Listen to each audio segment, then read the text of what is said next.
गुजरात के मुख्यमंत्री नरेंद्र मोदी और फर्जी मुठभेड़ से जुड़ा एक और मामला सामने आया है। सीबीआई ने सादिक जमाल मेहतर के कथित फर्जी मुठभेड़ मामले में डिप्टी नेशनल सिक्योरिटी एडवाइजर और पूर्व आईबी प्रमुख एन संधू से पूछताछ की है। एक अखबार के मुताबिक यह पूछताछ एक सप्ताह पहले की गई। गुजरात पुलिस ने सादिक जमाल को साल 2003 में मार डाला था। सीबीआई ने पूर्व आईबी चीफ से पूछा कि जमाल के बारे में उन्हें ऐसी क्या सूचना मिली थी जिनमें उसके आतंकवादी होने और गुजरात के मुख्यमंत्री नरेंद्र मोदी की हत्या की साजिश में शामिल बताया गया था। तब खुफिया सूचना के हवाले से कहा गया था कि जमाल मोदी के अलावा कुछ बीजेपी और वीएचपी नेताओं की हत्या के मिशन पर था।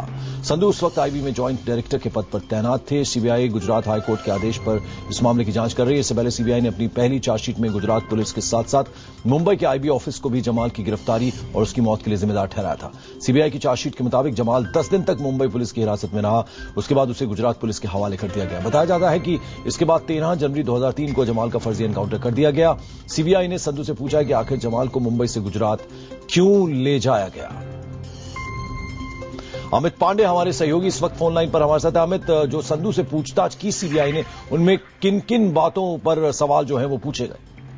देखिए, जिस वक्त ये इनकाउंटर हुआ था उस वक्त जो संधू थे वो ऑपरेशंस में तैनात थे और एक ही क्रूशियल काउंटर टेररिज्म ऑपरेशन की पोस्ट है और इसी सिलसिले में सीबीआई ने उनसे पूछताछ की कि जब 2003 में वो इनकाउंटर हुआ था तब क्या क्या इनपुट मिली थी, किस तरीके से पूरा का पूरा इनकाउंटर हुआ था। तो उस बारे में पिछले हफ्ते पूछताछ हुई है और ये बहुत ज्यादा डिटेल्ड ब्यौरा नहीं दिया है उन्होंने। संधू ने उनका यही कहना है कि उनका रोल केवल उस वक्त जो आईबी का इनपुट केवल देना था, उससे ज्यादा उनका कुछ कोई रोल नहीं था। फिलहाल ये उनके द्वारा दिए गए बयान को सीबीआई एनालिसिस कर रही है और अन्य जानकारियां सीबीआई जुटा रही है।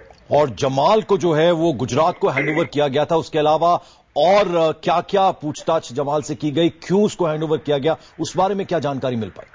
देखिए, पिछले हफ्ते ये पूछताछ हुई है और एक बाकायदा सीबीआई के आला अधिकारियों की टीम बनी थी, उन्होंने पूछताछ की है और अब यही सीबीआई जानने की कोशिश कर रही है आखिरकार किन परिस्थितियों में वो इनकाउंटर हुआ, कैसे इनपुट वहां पर दिए थे, आईबी को मिले थे और कैसे इनपुट दिए गए थे।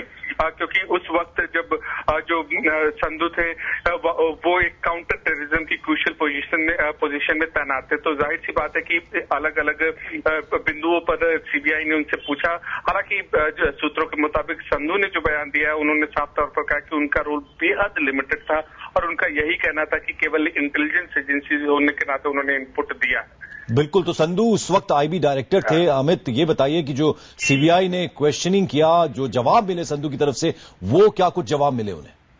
देखिए, पिछले हफ्ते ये क्वेश्चनिंग हुई थी और सीबीआई के आला अधिकारियों की टीम थी, इसमें 4 से 5 लोग शामिल थे और इन क्वेश्चनिंग में सीबीआई ने पूछा कि किन परिस्थितियों में वो इनकाउंटर हुआ था। तो साफ तौर पर इनका जो संधू का यही कहना था कि उनका रोल केवल लिमिटेड था, केवल एक जो इनपुट था, जो उनको जानकारियां मिलती है उसको केवल ये पास ऑन करना था, कि यही उन्होंने केवल बताया है और अब सीबीआई उनके बयान का एनालिसिस कर रही है, उनके बयान को रीड कर रही है। चलिए, बहुत बहुत शुक्रिया इस तमाम अपडेट और जानकारी के लिए।